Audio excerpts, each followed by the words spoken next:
Chapter 657, Terrifying Vitality. The grayish-black hand grabbed the side of the ship and quickly hoisted it up, revealing the submerged parts, inch by inch. Through the blue water waves, Klein saw a huge grayish-black shadow. Following that, squirming flesh occupied his entire vision. The monster seemed to be an amalgamation of countless blackening or graying corpses. Attached to the two gigantic palms were withered-looking arms that resembled dry timber. The arms stemmed from a corpse that was suspected to be from a giant. This giant's single eye was shut tightly as a few heads were stuck to its neck, and further down these heads were incomplete scaly fish, lizard bodies, or warped human corpses. Layer after layer, they formed flesh that appeared like a floating island. From the different corpses and the connections of the crevices, a yellowish-green gas was emanated and spread to its surroundings, as though it was enveloping the entire area. Cough, cough, cough, cough. Just the smell of it had made many sailors on deck cough violently. It was so bad that they couldn't even straighten their backs. Upon seeing this scene, Frank Lee didn't hesitate to take out the materials inside a hidden pouch on his belt. He showcased his corresponding Beyonder powers, but to his surprise, Katlia's voice rang in his ears. "Frank, stop. Help Nina command the sailors to get them to adjust the sails." "Why?" Frank Lee subconsciously asked in return.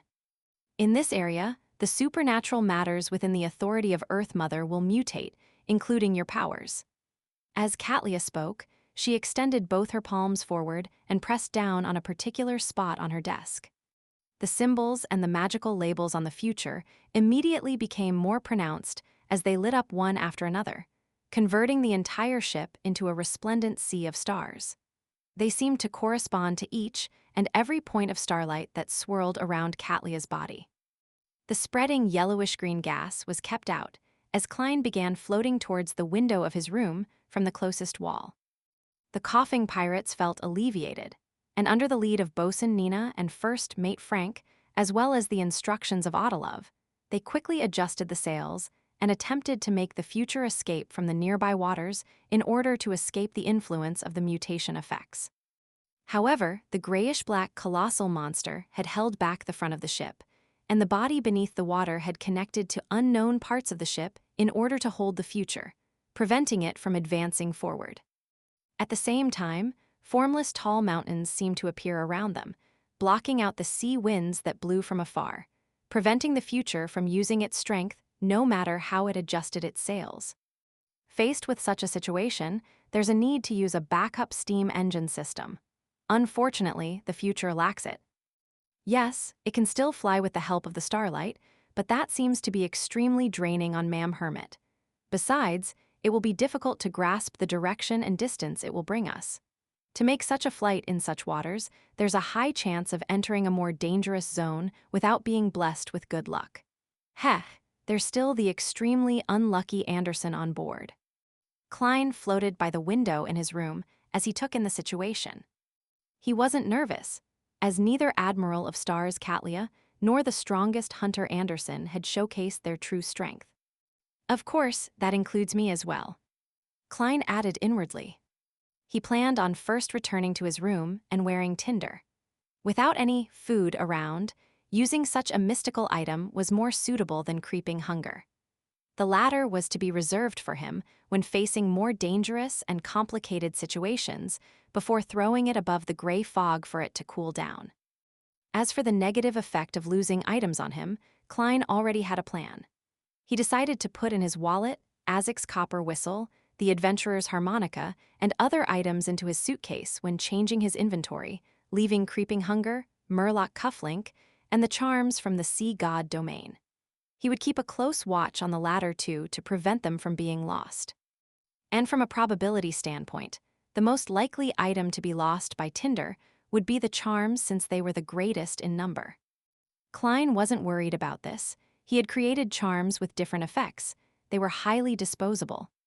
Besides, the corresponding metal in the storm domain is tin. It's very cheap and worth nothing. The Beyonder effects are bestowed by the Sea God Scepter, so I don't have to spend any additional money. As Klein mumbled, he reached out to push open the window to his room. At this moment, the colossal grayish-black monster, which was a combination of flesh, climbed higher again. With its approach, the busy sailors had their hair grow wildly to the point of exceeding their waists. This wasn't the most terrifying outcome. It was more harrowing that the blob of flaxen-colored hair seemed to have a life of its own. They would interweave and bind themselves to their owners. As the hair began to produce similar changes, the lustrous sea of stars on the surface of the future could no longer hold back this influence. To a number of pirates who had shaved themselves bald, their uniqueness didn't bring them luck either. Their nose hair would rapidly grow at a discernible pace, blocking their nasal passageways. By the window of the captain's cabin, Katlia had raised her arms at some point in time. In her hand was a scroll made of smooth fish skin. Num. As the incantation in ancient Hermes resounded while the scroll burned in silence, a light green luster shot out from within, striking the monster's gigantic palm that appeared by the side of the ship. The squirming flesh formed from countless corpses didn't pause at all. It slammed down on the lustrous sea of stars, sending sparks flying while the ship trembled. The dark purple color in the depths of Katlia's eyes deepened. She didn't take out a new scroll, and she instead directly pushed her right palm forward. Imprison. When the mysterious incantation came out of the pirate admiral's mouth, the resplendent starlight that swirled around her flew out, descending upon the terrifying monster. The starlight instantly converged, creating a gigantic, transparent amber. It enclosed all of the squirming flesh and bound it to where it was. At this moment, a pitch-black and lusterless short sword appeared in the strongest Hunter Anderson's right hand. On the surface of it was layers of diabolical patterns, but they were only an illusion. Seizing the opportunity of having the terrifying monster trapped in the starlight cage, Anderson's body produced a layer of blinding white flames. The flames flew forward, leaped out of the ship, and landed on the grayish-black flesh which was formed from countless corpses. Following that, the blinding white light rapidly flowed across the monster's surface, as if it was engaged in painting an extreme piece of artwork. With a boom, the flames surged into the sky as Anderson jumped back onto the deck with his pitch-black sword. The colossal monster remained frozen in place, as though it had lost all its vitality. Crack, crack, crack. Deep wounds appeared on its surface, shattering into countless pieces of flesh in just a second. A Reaper's offensive strength is truly exaggerated. Klein, who had redone his inventory, returned to the side of the window to see this scene. Suddenly, he frowned indiscernibly. At this moment, something unexpected happened. The fractured pieces of flesh spread out there, limbs, shooting towards the deck in a barrage of attacks. This colossal attacher seemed impossible to kill no matter how many pieces it was divided into. The number of pieces determined the number of monsters. Silently, a piece of grayish-black flesh facing the captain's cabin jumped up from the deck, heading straight for Admiral of Stars in a bid to wrap around her head. A figure surfaced from the darkness and shielded Katlia.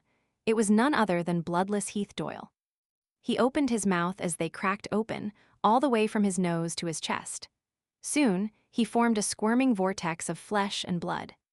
The vortex sucked at the grayish-black flesh and rapidly swirled inwardly, pulling it inside. Heath Doyle landed on the deck like a shadow. After wavering a little, he finally recovered. As for the grayish-black flesh that had splintered off from the monster, it had completely disappeared. The most terrifying part of the monster is its ridiculous vitality. If only this trait can be stolen. Having used another floating charm, Klein floated out the window. He reached out his black-gloved right hand and spread his fingers. The scene before him changed as a result. Blobs of different, gorgeous colors replaced the corresponding people and items. These colors kept changing as they rapidly twinkled, making it difficult for anyone to grasp the rules it followed. With the help of this vision, Klein discovered that the grayish-black flesh shared some of this luster. Although it was splintered, it was actually one. Calmly, he clenched his right fist, grabbed a blob of the light, and turned his wrist to the right. Suddenly, Klein saw the yellowish-green luster being drawn away, fusing into his right palm. This was the corresponding trait of the fog of poison. He had stolen the grayish-black monster's fog of poison. This was Tinder's effect. At the same time, Klein discovered that his damage transfer beyonder power was lost. He no longer had it. I can only steal from the same target once every 12 hours. With some level of realization, Klein looked at the surrounded future. The yellowish-green fog, which was corroding the resplendent sea of stars, rapidly thinned and no longer looked obvious. The grayish-black flesh that scattered everywhere also showed signs of desiccating and darkening. With that, the pirates found a chance to catch their breath. As for Katlia, she wore a golden brooch on the front of her classic robe. The brooch seemed to be made of gold, and it was shaped like a bird with a long feather tail. The surrounding atmosphere suddenly turned staid and serene. All the chaos and anxiety vanished in a baffling manner. Even Klein sensed the indescribable influence and felt like he had become an emotionless zombie. Seeing how the critical moment was at hand, a ship came cruising over. It was also a sailboat and was equally large. Its color was mainly dark with a ghostly green to it. Its ghastly pale mainsail drew a blooming pitch-black tulip. It was the flagship of Admiral Hell Ludwell, the Black Tulip. It was a ship that frequently plied these waters,